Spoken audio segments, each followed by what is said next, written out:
to want to develop your own personal brand. You know that most people say that nowadays, if you make this one little things, it actually can make you huge, tremendous of progress. And why is that? It's actually called aesthetic. You need to be aesthetic. But how comes when people say that you need to become aesthetic? But the thing is that what being poured into YouTube right now, what being poured into Instagram is not aesthetic. It's just repetitions of other people. It's just an imitation of other people's.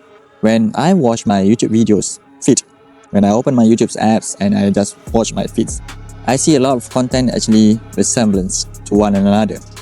And it's not like that's not a bad thing, but the thing is that the content is not very aesthetic. And in a way, when you become aesthetic, means that you need to be original to yourself. And if you just listen to all the YouTubers outside there who just focus on views dominantly, we found out that they'll just ask you to just copy what works and don't reinvent the wheel. But the problem is that if you don't reinvent the wheel, then you will become obsolete. Because of what? Because when you don't find a video that actually works, then you will know nothing about how to make good videos. So you need to lose into some things that very tangible yet simple so that you can practice it out.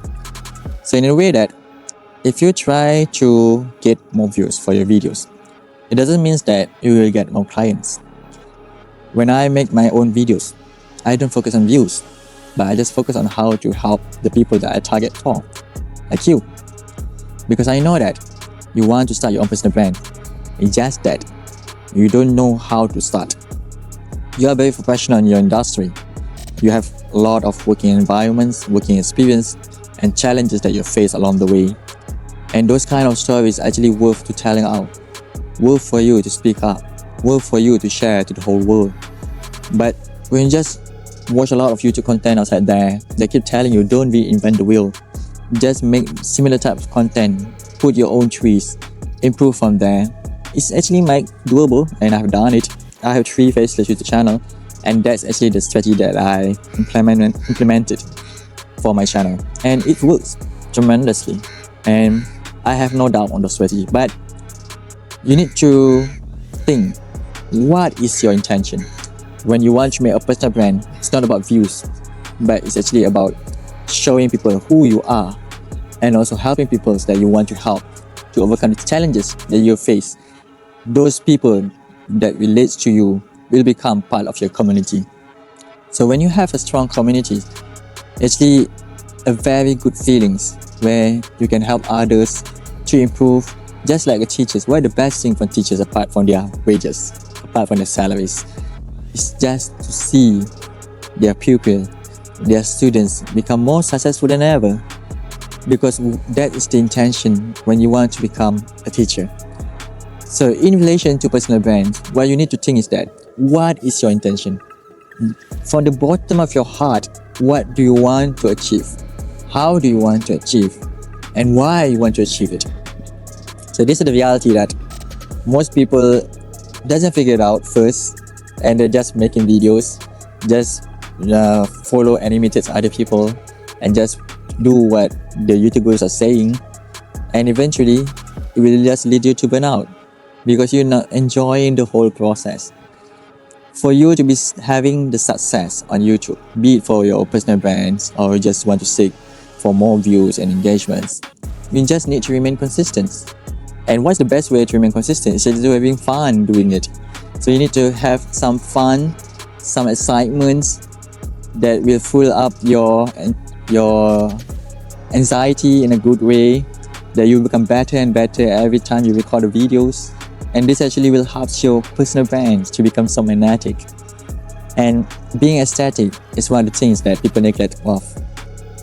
You need to be as much as yourself, because when you be as yourself, it's become very easy for you to produce content. Believe me. When I become myself, I know the most important things that I need to improve is the skill of talking to the cameras.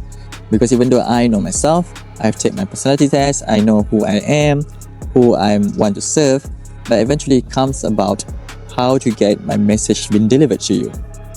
And as such, I know that there's one way that I need to figure it out. I need to practice talking to the cameras. And I take multiple courses on talking to the cameras to build up my self-confidence. But the one thing that I enjoy is that there's no program that actually fits to your entire design of biological humans. You are different in a way that sometimes it relates to people and sometimes it relates to none. And when I having mentorships, I change my mentorship quite often because sometimes the coach is not relatable to me in a way that when I explain my difficulties, when I explain about my challenge, they doesn't have the experience of what I'm going through, and hence it requires them a lot of effort just to figure out how to help me. And eventually I found out that I need to figure out my own vibe. So when I found my vibe, this is where I can talk more fluently in front of you, more enjoyably, because I enjoy talking to the cameras right now. Before this, I'm afraid and shy to talk in front of the cameras because I keep thinking that I need to be energetic, I need to be professional when I'm speaking, but the reality is not.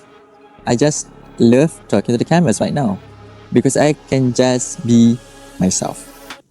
And just being yourself is not a bad thing. It's not a disadvantageous because sometimes you might not knowing that people actually likes you. But when you are introverts, you don't speak much, and people doesn't know what you think inside your heart, inside your brains, inside your mind. And when you speak out in front of the cameras, at least people can be relatable to you. At least they know you're actually currently facing the same challenges as they are. And but might be surprised that because you're introverts, the way that you solve your problems, you don't speak up. You doesn't tell people. And when you tell people, this is how I figured it out. This is how I done it better. In the videos, actually be more relatable to your audience, and finally you'll make a very good communities. It's actually a very fun way to think about it. And sometimes people just want to quit because they keep listening to this advice given by gurus that you need to monetize on YouTube. But regardless of the things, money is almost for everything. I agree with that. But how you earn your money is more important than the money itself. Because if you don't have the energy, if you don't have the excitement just to earn your money in that way, it's very hard for you to sustain, and eventually you'll reach a burnout, regardless for your 9-to-5 jobs, for your content creation journey, for your personal brand. It's the same. You need to enjoy the process, you need to enjoy the job, you need to enjoy the business in order for you to fulfill your desires, your aspiration, the things that you want to become. And finally, this is the most important thing, is that being aesthetic doesn't mean that you need to be creative. Just become who you are actually good enough. Just speak the things that you want to speak. If you feel comfortable by using videos like talking head videos, just make talking head videos like this. But if you feel more like your brains are getting more energy when you're walking, just try to vlog. But if you feel that you like to teach people using whiteboard, using slideshow, presentation pad like PowerPoints, then just use that. Just use whatever the things that you love, but make it simple, make it less patience, so that you can achieve the optimal habits that you want and enjoy and able to become consistent. At the end of the journey, at the end of the day, if you're not consistent, you will lose it out. Thank you.